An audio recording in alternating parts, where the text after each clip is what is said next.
Hi, everybody. Welcome to All Things Rangers this week. Actually, it's not even this week. We did a show 2 days ago. But when you get breaking news like the wrong New York team is advancing in the playoffs, then we have to actually cover that as well. I am, of course, Mark Williams, your host, and I am joined by the professor of Skate Safe, Mr. John Filkowski. That's a dubious title. I didn't know where to go with that for a second.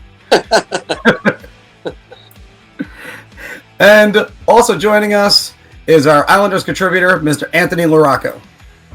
The barn will be rocking for at least 2 more games. Yeah, when I looked up Monday night and saw Tristan Jarry misplay that puck badly, all I could think to myself is, great, 2 more weeks of Islanders. So I actually saw my shadow and wanted to crawl into a hole and for the duration of the month. All right, but getting into that series, the first game this year was where the Islanders ended Boston's 10-game point streak. Barzal had the go-ahead goal at 5:30 of the third period. Pajot with 2 goals, Eberle with a goal. Then going on to their second game, 2-2. They were tied going into the third. And then the Islanders just absolutely blitzed Yaroslav Asuk. My favorite video, I still have it, I still own it, is Yaroslav Halak giving up that goal from the blue line in 2015 when he was an Islander versus the Flyers, where all he had to do was stop a puck for 5 seconds, and the Islanders made the playoffs. Yes, they made the playoffs right after that, but still. Then, 2 weeks later, they played again, this time in Boston. Brock Nelson had the only goal. Anthony Beuvillier shootout winner. JG Pajot, Josh Bailey, and Oliver Wahlstrom all scored for the Bruins, but they came back and tied that game. That was with Anders Bjork tying that game and won it in overtime on an Anthony Beuvillier goal. Travis Zajac was notched his first goal as a New York Islander, and I'm correct if I say that's his only goal as a New York Islander, right? Okay, yeah. That was in Taylor Hall's first game in Boston, which, by the way, he would also score versus the Islanders in the next game. And then the last one, Matt Barzal had a goal, Oliver Wahlstrom had a goal, and Taylor Hall had 2 goals, including the overtime winner. That was in the final week of the regular season. All right, so that brings us to tomorrow night, Game 1 in Boston. And, boys, we're going to do something a little bit different to start the playoff preview. We want a little WWE action, and we're going to start with Mr. Anthony LaRocco as the New York Islanders. So, being that my name is LaRocco and I've been called El Rock, I'm going to do this from the perspective of the Rock. So, Brad Marchand, you skate around the ice licking people, thinking you're some sort of animal. So what The Rock says, he wants you to go down, you live in Boston, he wants you to go down to the north end, go to a fancy Italian restaurant, you can bring your jabroni pastrnak with you, have some huge pasta, have a couple of glasses of wine. Then what The Rock wants you to do, go down to Mike's Pastries, the famous Mike's Pastries. He wants you to go in there, find the biggest cannoli you can find, fill it up with the cannoli cream, put some chocolate chips in it, then Marchand, what The Rock wants you to do, in one swoop motion, he wants you to turn that sideways and stick it straight up your candy ass. See, Brad Marchand, what you don't realize is, you are going to be going against 1-on-1 with Ilya Sorokin, the thriller from Manila, the Russian prodigy. And Brad Marchand, let me tell you something. Your days of licking people, your days of causing havoc on the ice, and your days of winning hockey games is over. If you smell what the L-Rock is cooking. Riveting stuff right there. And now we have to go with the Boston response with our own Mr. John Filkowski. Oh, yeah! The Macho Man Randy Savage would be a Bruins fan if he was still alive. You want to know why? Because the perfection line is going to get to that top rope. He's going to climb up there into the heavens. and come down, bringing hell in the form of an elbow drop, brother.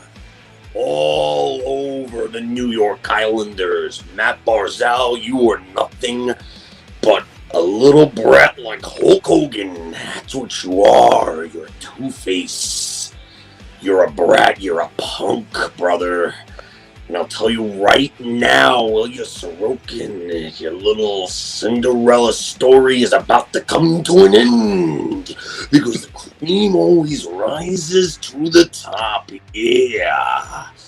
So let me tell you about a guy named Tuukka Rask, the former Vezina winners. Quite the upgrade, I would say, over Tristan Jarry, who looks like a dumpster fire in Pittsburgh. Black and yellow, more like orange and red flames all over the streets of Pittsburgh.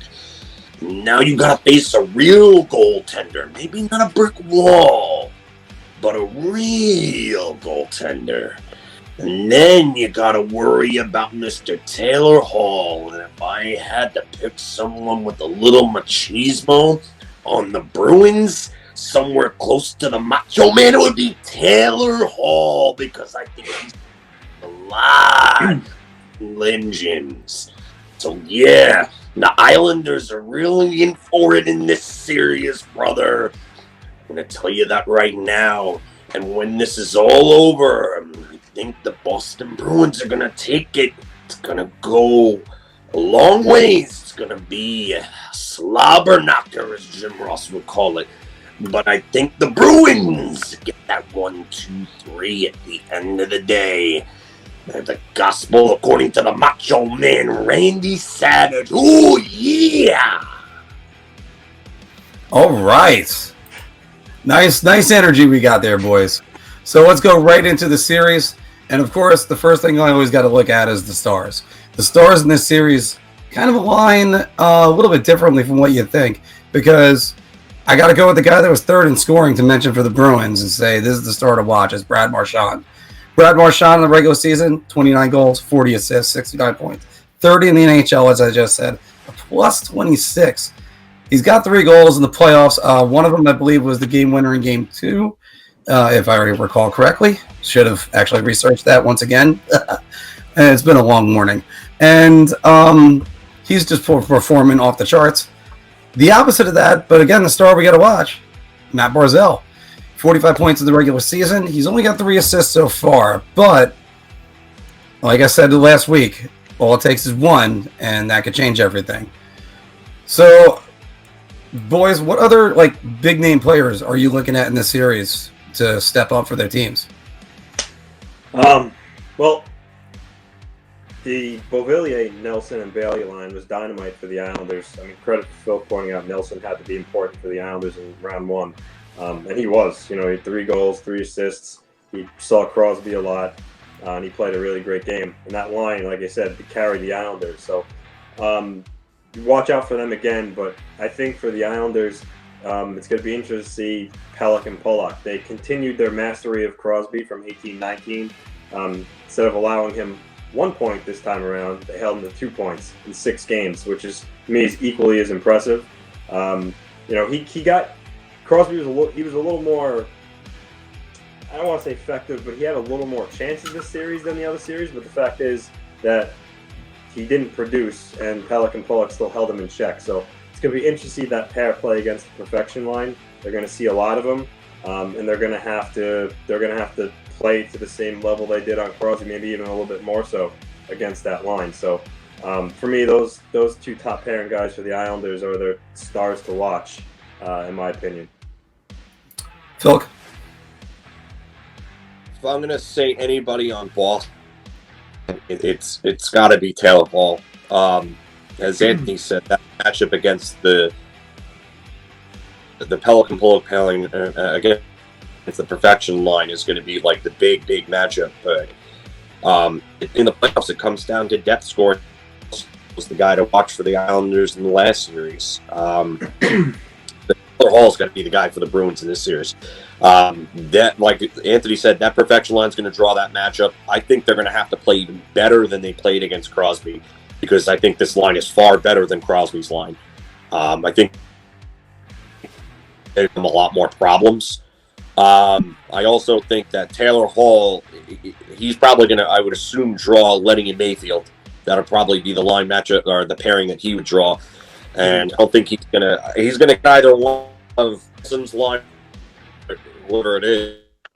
So we're going to have to be important for them. So I'm going to say for the Islanders, it's probably going to be J.G. Pettit, who's probably going to be the guy that you really have to watch the series for them. Definitely Taylor Hall. And this is where make or break himself as a performer. This, I would definitely say Hall for the Bruins, then JG Pageau, because I think that Boston has two really solid scoring lines that could score. Pittsburgh, we weren't sure what was going to happen after Crosby because Malkin wasn't healthy, and even back, he really wasn't himself in this series. I mean, Brian Rust and Jeff Carter were really kind of carrying their offense. And I really don't think the Islanders are going to have that easy of a time this time around with them. So I would say those guys. I think you guys say it all best. What I look forward to, Anthony, and you'll be happy to know this, is what kind of chance the Islander fans are going to have for Taylor Hall, especially knowing that he's kind of spurned them for Boston. He didn't. So, well, No, he didn't. No, he didn't. He didn't? He didn't. Lou Lamoriello actually had a chance to pull that deal off for him, and then actually turned around at the last second, nixed it, and went and traded for Palmieri and Zajac. So that's not the case. So if anything, Taylor Hall really has something to prove here. Oh, okay. Well, you know what? My mistake. I always thought it was the other way around. No. That Hall said no and then went there. Because that's one of the reasons why I gave my answers last week is like that way. All right, defense. Which team's got the edge defensively on the blue line? This is really close. They play really similar style of hockey. Obviously the Islanders were better with allowing less goals than Boston did during the year. But they're both really good defensive teams. I think some days you could say the Islanders, some days you could say Boston. I think it really is that close. Boston as a whole, they have the best offensive defenseman up to with McAvoy. And Carlo's good. And Grzelcyk's good. He's smaller. Clifton's a smaller guy. They're more like a speed element of their game.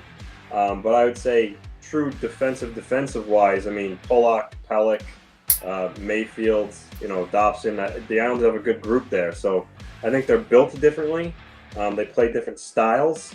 But, if there really is ever a toss-up on this one, here it is. So it's going to be important on both sides, though, because whichever team – because I think a lot of these games have the potential of being, 2-1, 3-2 games. So I think whatever team breaks defensively is going to probably be on the shorter side of the stick here in this series. But for me, this really is a toss-up. I could see cases to saying both. John? This is so close. I have a feeling that this series is going 7, and all these games are going to be low-scoring games. So, you have two of the better defensive teams in the entire NHL going at it. Boston might have finished 4th, but they were without their starting goaltender for quite some time. Who knows if Rask didn't miss the time that he missed during the season, where they would have ranked in goals. It could have been 2nd, 1st, could have been 3rd. But, the two teams play different types of games defensively, but they're so well structured and they're so well nuanced that it's really a toss-up. I like the Islanders' top 4, and on paper their top 4 is better, but McAvoy is going to see 30-plus minutes per game playoffs against them. And Charlie's the best defenseman by far in the entire series. He's hands down the best. He's one of the – I would say he's probably top 10 in the NHL right now. the Pullock Pelech pairing is one of the top, I would say, 5 best pairings in the league. So it's really close. I would say it's a toss-up. I don't know if any team decisively has an edge here. I'm actually kind of leaning towards the Islanders on this, only because I think I've been watching them more often. I'm looking right now, and Jeremy Lazar, Mike Riley, those guys are really supposed to make me blush and go, "Oh my God, I'm worried about that." McAvoy is going to be the best defenseman in this series. We do know this, and the best pairing is going to be Pullock and Pelech. So let's, we're going to see how that all plays out. But the big factor is going to be, once again, goaltending. And goaltending, look at Tuukka Rask's numbers. I mean, when he was against the Islanders this season, 2-2, 1.86 goals against. So the Islanders have beaten him. So that's not a problem about that this year. The 15-5-2. And by the way, why does the NHL keep putting ties as an actual category on there? Because I was wondering why the hell he was 15-5-0-2. There can't be a tie anymore. Why are we doing that? So anyway, and of course, the guy that Anthony wants to talk about, boom, there's his numbers right there. 9.43 save percentage. Wow. That is incredible in that series. And I don't think he was really that special in Game 4, but the rest of the series, Sorokin, or even Game 6, but 1 in 5, he had to be special, and he was. So if he can win one game on the road, that might change the series. I mean, this is obviously Rask is the experienced veteran who has all that. That definitely all goes to him. If you're talking specifically the first round of the playoffs, they were both outstanding. You know, Sorokin had a 9.43 save percentage. Rask had a 9.41 save percentage. Rask's goals against was a little better than Sorokin's in round 1. So if you're specifically talking the playoffs right now, the goaltending is easy. Obviously, if you're talking encompassing, it's Rask just due to he's been in the league for so much longer. But as of right now, going into Game 1, the fact is they're both 2 goaltenders who have played really, really well. So again, it's just really going to be a matter of which guy holds the line. One thing that I've noticed with Sorokin is, and they kind of said, actually, Igor Runka was on our show when we had it, but after that I developed a rapport with him. So over time I talked to him on Twitter through DMs. The one thing he told me about Sorokin is that he's mentally strong, like he has ice in his veins. And I think this playoff series, he kind of proved that. He was calm, cool. So I don't think he'll get rattled by playing Boston. But I think it is going to come down to really the goaltender that holds the line better, continues this level of play the longest. So, this is another series where the goaltender could steal this series. So, it's the only thing I'm worried about is some Islander fans have been talking about if Trotz would have the cojones to go back to Varlarmov for Game 1, which would be a huge mistake. Only because of his performance against Boston in the regular season. Some fans are worried about that. I don't think it will happen, but this is going to be a good goaltending matchup. Sorokin's going against one of the better goaltenders in the NHL these last 10 years, so it'll be a good measuring stick. But again, this is another real tough one. I don't know. John, by the way, before you jump in, let me ask you guys this question. If I told you player A has 48 penalty minutes, player B has 46 penalty minutes, who's player A? Player A has 46 or player B has 46? Player A has got 48. Player B's got 46. Got to give me some other stats. That's just... Yeah. If I give any more stats, it's going to take it all away. We'll go with... they each have at least 45 points. Barzal has 48 penalty minutes. Do you know who has 46? Who? Marchand. So that's something that's been cleaned up. I know I should have saved this for the star segment, but that's just, that boggles my mind. He's actually getting closer to a Lady Bing than he is 100 penalty minutes. So he still will never get one, thank God. Anyway, Phil, jump right in on the goal. I got it. It's got to be advantage Boston here, and I know that Anthony's going to be, saying, "Oh, well, the numbers are the same." Yeah, I get that, but experience matters in the playoffs. It does, and they're both playing well right now. Which, if Rask wasn't playing well right now, I would lean more towards Sorokin. But the numbers that they've posted are almost identical. They're that close. So I'm giving Rask the edge here. I know that Sorokin, I know Aranko has said it because I've seen Anthony's conversations with Igor Aranko. And I know how he's talked about Sorokin and how he's praised him, and other people have praised Sorokin for the same things. But I think it's a little easier to have that kind of calm demeanor when the goaltender across from you is trying to make glove side saves with his blocker and is letting up the type of goals Jarry let up in that series. So I don't think it's going to be a lot harder on Sorokin this series because he isn't going to be facing a goaltender that's going to do those types of things. He's just not. Tuukka Rask is a far better goaltender. He's a Vezina winner. He's still a very good goaltender, as obviously this postseason's numbers have shown us. So I've got to give the advantage in net to Boston. It's just facts at this point. I mean, can Ilya Sorokin prove everybody wrong and really take that next step and become one of the elite goaltenders sooner than people would have expected? Sure, it's possible. Definitely possible.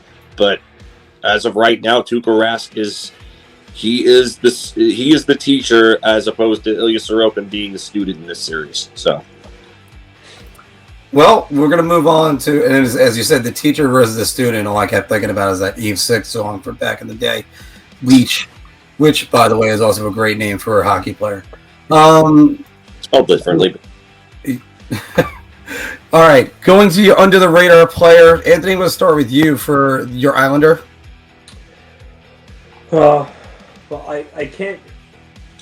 I don't know if I was good as under the radar because at this point, the series he had last round. But Anthony Beuvillier had 7 points in 6 games in round 1. He kind of continued what he did in the playoffs in the bubble last year. He's been really good. So I don't know if, in that sense, I think Boston's going to be watching out for his line. But if he keeps playing the way he's playing, that's going to help the Islanders tremendously, especially with Barzal still kind of struggling to burst out here. So if Beuvillier and that line as a whole, Nelson and Bailey can continue their play, that's going to be a huge plus for the Islanders. And remember, I mentioned this before Phil came on, Bergeron is going to match up against the Barzal line because even though they're not the best line for the Islanders right now, Barzal is still the most dangerous player. So Beuvillier, Bailey, and Nelson are going to play against, I don't know what, like Krejci and Hall. I mean, they're not. I mean, Krejci's better defensively than Hall, but they're not defensive juggernauts. So I think Boston may have a hard time playing against that Beuvillier, Nelson, Bailey line with their forward matchup there. So that's good news for the Islanders. So, but I'm going to say Beuvillier is the under the radar play. That would have been my choice if I used the Islander guy. Phil, you got 2. I mean, for the Islanders, I would say the under-the-radar guy here has got to be Scott Mayfield. Scott Mayfield's going to be a really important piece for them to see how that line, I think, handles like I said, the Taylor Hall matchup. Like I said, Taylor Hall was my pivotal guy to watch out for, the star. But the way that Scott Mayfield and Nick Leddy have to play against that line, if that ends up being the matchup, which I think it will probably be the real important piece because, again, I think the top lines are going to be really close. I don't think the perfection line is going to wreak havoc on them, but I think that pairing is also going to have a lot harder of a time with them than they did with the Crosby line. I think Gensel being a ghost in that series, partially due to the Islanders, but I think Gensel definitely was not playing. So, you got to give credit where credit is due. The Islanders played a really good game against them, but I think Gensel was definitely not helping Crosby out a bit the way I would say for Boston. I'm going to go with Charlie Coyle. I think Coyle's line is going to be big because Carter's line was huge against the Islanders. And it definitely seems like the Islanders have a lot of trouble with teams that have depth. And I is on better than Pittsburgh's bottom six. I even think Corrales' line could give them some problems because that line is they play in your face, they play physical. I think they're like a bigger version of the Islanders' identity line. I think they're a little more skilled. So I definitely think that Charlie Coyle's line is really going to be something that the Islanders are going to have to deal with. They might have some trouble with them. So my guy to watch out for Boston. And again, I'm taking all the Boston players just for the format. But from my under the radar player is probably going to be Jake DeBrusk. He's going to have to be physical, especially against. I think the line that he's on right now is the Coyle line. And if the Islanders start answering with the identity line, he's the one that's going to have to answer back to Matt Martin and other guys. So that's where that's going to have to be. Anthony, we're going to go back to you for who is your most. Well, I think this one's a no-brainer for you, but the most maligned New York Islander we have to watch. See, maligned is a tough word because it's the actual definition, but I mean, you gotta go with Barzal. It's like I said, the Killer B line, Nelson, Beuvillier, Bailey, they all had either 6 points or, in Bevillier's case, 7 points in 6 games. JG Pajot, 7 points in 6 games. Don't forget about him. He was outstanding for the Islanders last round, offensively and also pitching in against playing against Crosby. Palmieri had 3 goals. So the Islanders are getting contributions up and down the lineup. Barzal is the one that's not going yet. So he needs to join the party here. He really does. So because again, if he gets going, then Boston's going to have a hard time stopping the Islanders' top 3 lines because that would mean they're all producing offensively. And that could be hard for Boston only because of their, how they're going to situate. Bergeron can only play against so many lines. So, so it's going to be hard for Boston if Barzal gets going here. So definitely Barzal for the Islanders. Phil. Yeah, I don't know. I guess I was having connection problems before there. I don't know if you guys got all of what I said there in the previous segment. We got most of it and the gist. Yeah. Okay. Yeah. So, maligned. I guess there really isn't anybody that's not performing to par on the Islanders except for Barzal. I mean, I don't think there really isn't any other answer right now. They're getting production from everybody. Even Noah Dobson's looked pretty good on the bottom pairing there for them. So I would say it's got to be Barzal for the Islanders. In Boston, I would say maybe David Krejci would be the guy. I mean, I don't think he's really played as well as he has in the past. Obviously, he's getting up there in age.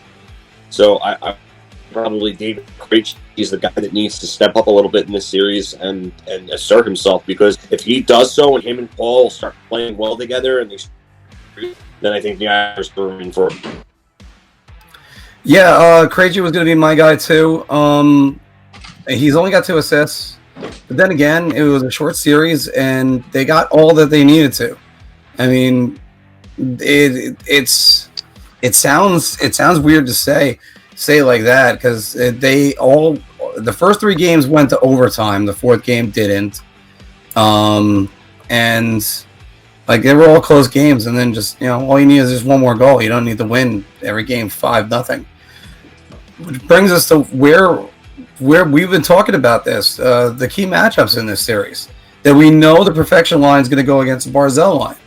So it's sort of like we're trying to figure out exactly what's the defense pairing and what's the forward pairing you want to actually go up against. And I think you said it best, the Killer Bees against the Hall line. Then that's Pajot versus, I guess, Coyle's line. Well, it almost is going to go like 1, 2, 3, 4. Do you guys see anything differently happening? Yeah. I mean, it doesn't take a rocket science to figure out Pelech and Pullock they're going to play against the perfection line. That's a shoo-in. And then Letty Mayfield will play against Hall's line.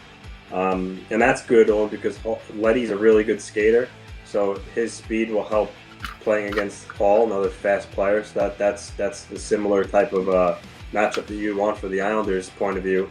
But for me, I would say the key matchup for me is going to be that Beuvillier, not what forward line they play against, but what Bruin defense pair is going to see the most of Beuvillier, Nelson, and Bailey. Because from the Islanders side of things, you know, you have Cizikas who's used as a shutdown center. You have Pajot who's used as a shutdown center.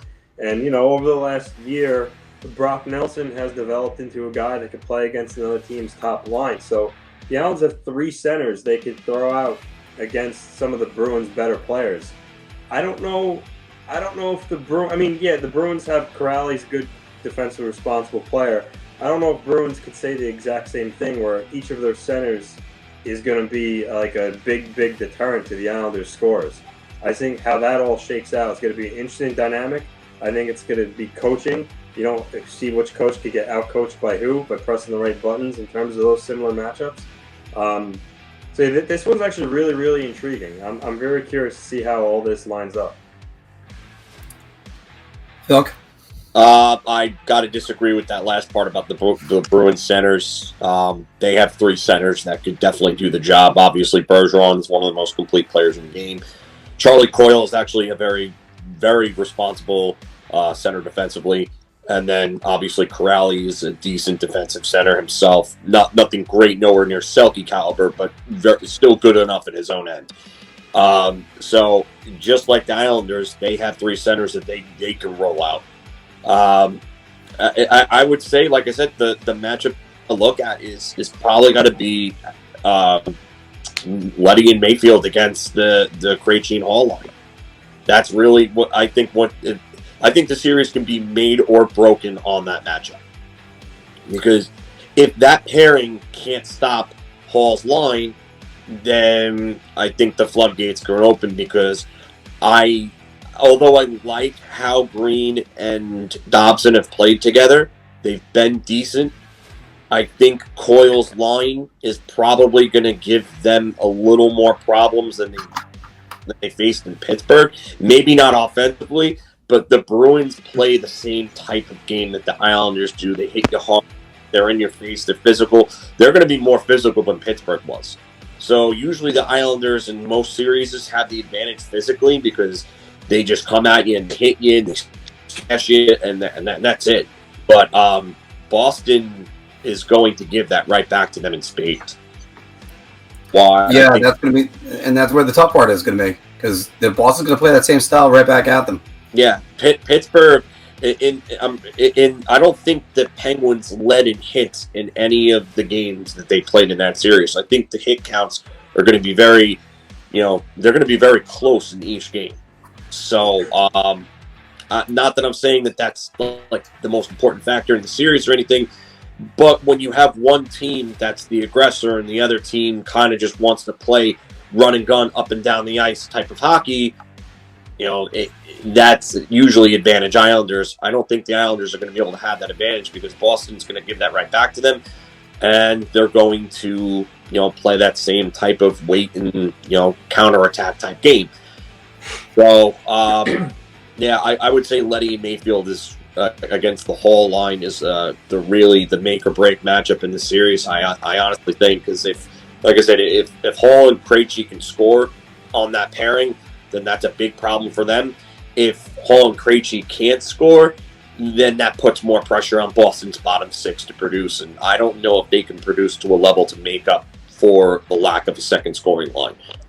So, well, Phil, I'm going to jump right back to you and make you answer this question first. The Islanders will win this series if... Wow, there's a lot of factors that really would attribute to them getting the series win. I would say the biggest one would probably be them getting leads earlier in the games. I think if they get the lead in a game, it's going to be tough for Boston to come back. Not that Boston has to play a run-and-gun style like Pittsburgh. Pittsburgh, obviously, they wanted to try to turn every game into a trap meet, and then they got the Islanders to do that for a little bit and won some games that way. So it's not like the Islanders are immune to falling into that type of trap. They are. It's been proven in the last series. They can happen. But Barry Trotz definitely wants his team to avoid that. But the problem is that Bruce Cassidy doesn't have his teams play like that. So the Islanders will win the series if they start to get production from somebody like Matt Barzal, and then they get the leads early. Because that's really probably the two most important factors for the Islanders. They need their star player to start stepping up, and they need to be ahead in games because Boston's going to be a team that isn't going to make a lot of mistakes. Anthony. So, I mentioned before, the Islanders' second line with Beuvillier, Bailey, Nelson's really going, Pajot's really going. If Barzal gets going, and now you have those three lines scoring goals and producing, I think that might be a little too much for Boston to handle. Because again, we mentioned McAvoy's probably the best defenseman altogether in the playoffs, but their six-man unit as a whole, I don't think is as strong as the Islanders defensively. So if the Islanders have three lines cooking here, and Barzal's really playing at the top of his game, I think that's going to be too much for Boston to handle. So that's how I think the Islanders win. By Barzal gets going, and the other lines keep doing what they're doing. I think when everything's equal, goaltending has to come up big. If you see Sorokin playing the way he did in the game 1 and game 5, and even game 4, I mean, he wasn't, like I said, he wasn't spectacular in game 4, but he didn't do anything wrong because the Islanders played great defense for him. So that's nothing against the kid. So if he brings the game 6 action that he had a couple great saves, but he also had a couple soft goals. So I have to disagree with that one. Okay. Zucker's third goal was a deflection. That's a deflection. That's not on him. Yep. The second goal, Gensel took the shot, and he was sliding to anticipate it, and it hit off Pullock's skate and went the other way and went in. And then the other goal was Jeff Carter on a semi-breakaway all alone. Nothing you can do about any of those. Well, then, in that case, if he looks like a rookie, the Islanders aren't going to have a shot. But if he plays the way he has in the last series, he's gonna be great for them. The Islanders are in trouble if you know what? I'll put this one. Actually, I'll do this one for you guys. If the perfection line is the best line on the ice, I'll say that. Go ahead, Anthony. I was gonna say it if the Pelech and Pullock pair can't rein in and handle the perfection line. I stole someone else. Yes. The Islanders will be in trouble. Philk? The clean sweep. I mean, if that line just absolutely wreaks havoc on the Islanders, because you know that line's I'm going to say this right now. That line's going to shut down Barzal. Even if they don't score a lot of points, that line's going to negate Barzal's line because they're a shutdown line as well. They're probably the most complete line in the league. They may not. But how can you say that? Because they're gonna have Leo Komarov to deal with.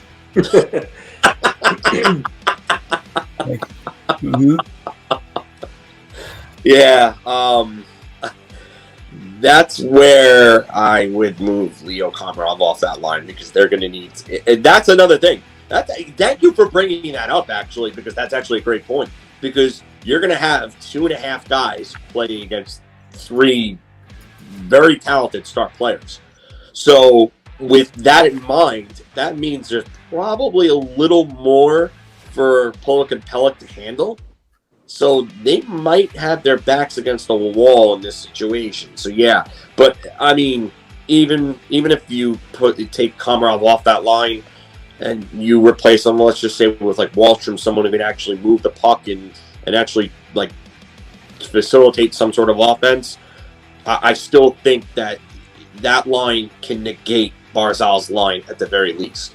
So that line, if anything, I think it's going to be a wash at the worst for them. I think at the very best, they could shut that line down and they could score goals as they've done to just about every other line in the league. So, yeah, I think if the Islanders can't handle that line, that series is not gonna go as far as I said it would. Anthony. I already gave my answer. Oh, that's right. Yeah. But I will say, regarding Komarov, he shouldn't be on the line. But one thing that Trotz loves about Komarov is his physicality. I think one game he had something crazy. I think it was early in the series. He had 14 hits against Pittsburgh, and he has a history with Komarov, with Marchand, with the licking incident. I think Trotz likes him there because I think Komarov's solely going to just be used to get under the skin of Marchand and hit him, chirp him, battle him. I think that's his purpose for this series, honestly, is just to just be hard on Marchand, be a pest, and get under his skin. I think this is actually one of the reasons why you got Travis Zajac available, and if you can kick Palmieri up to the Barzal line, even though they haven't had chemistry, so it's I don't like Komarov being on that line as much as any Islander fan doesn't like Komarov being on that line. But he plays defense and he back checks and he has a toughness in there. So I got it up already, boys. And Anthony, I'm going to start with you. Your prediction is? So it's going 7 games. I teetered for a while of which team, but ultimately I'm going to have to go with my heart and say Islanders in 7. But it could easily be Boston in 7. I just think sooner than later, Barzal, he's too talented to stay off the score sheet in terms of scoring goals. The way he skates, uses his edges, his stick handling ability, he's going to break through, you would think, at some point. And if he does, and the Islanders keep getting the production up and down their lineup, which they are, that's a good thing for them. And then defensively, they got 2 good solid pairs who can hold teams at bay. And then Sorokin obviously is hot right now. So yeah, but this is really close though. I'm not saying it with 100% confidence, but a gun to my head, they say Islanders in 7, and see what happens. But it's gonna take a team effort. Like I said, Beuvillier, Bailey, Nelson, they're gonna have to keep playing the way they are. Pajot's been fantastic. He's got to keep that up. Hopefully Oliver Wahlstrom, who's day-to-day, he gets back in maybe by game 2. That will help them on the power play, especially with his shot. So yeah, there's a lot of contributing factors here. It needs to kind of be like a perfect storm of things going right for the Islanders, but with the way they are playing right now as a whole, I'm just going to say Islanders in 7. Philk. I'm going Boston in 7. I've said this previously. I think if Pittsburgh had better goaltending, they would have won that series. They would have won it earlier on. I just think the Islanders are going to now face a better goaltender. They're going to face a team that's better structured defensively, a team that I think is coached better. I know Sullivan's got 2 Stanley Cups, but he had prime Crosby and Malkin for those. And I don't think Sullivan is as good of a coach as some people give him credit for, or as his resume would dictate. So I like Bruce Cassidy. I like what he's done. The core of this team has gone to the Stanley Cup Finals recently, so they know what it takes to win. They're hungry. So you know that they're going to want to get back there. I mean, obviously, you could say the same thing about the Islanders. They got to the conference finals, but the Bruins felt what it was like to lose in the Stanley Cup Finals, and that's a big difference from the Eastern Conference Finals or Conference Finals or semifinals, or whatever they're going to call it this year. So I just think that the perfection line will probably negate Barzal's line. If not, they should be able to get some offense on that line. Pullock and Pelech are going to make it hard for them, but I do think they could still score and shut down that line. It really comes down to the depth. It really comes down to whether the Islanders' bottom 2 pairings on defense can shut down Hall and Coyle's lines. I think they can. I think every game in this series is probably going to be a 2-1, a 1-0, or a 3-2 win at the most. I don't think you're going to see a lot of goals in this series. and the goaltending, like I said, both goaltenders have been very good. So I'm gonna say Boston in 7. This I waged on a lot, and I kind of thought about this left and right. I think both teams can win in each other's arenas, but I also can't look at, if Boston's up 3-2 in the series, I can't see them closing it out at Nassau Coliseum, and that being the final game at the Coliseum. So I had to go Boston in 7 as well. I would say that I shouldn't pick against the Islanders anymore, but eventually I'm going to have to, because I don't think they're beating Tampa Bay when they face off again. No. And if that's the case, because Carolina might have something to say about that.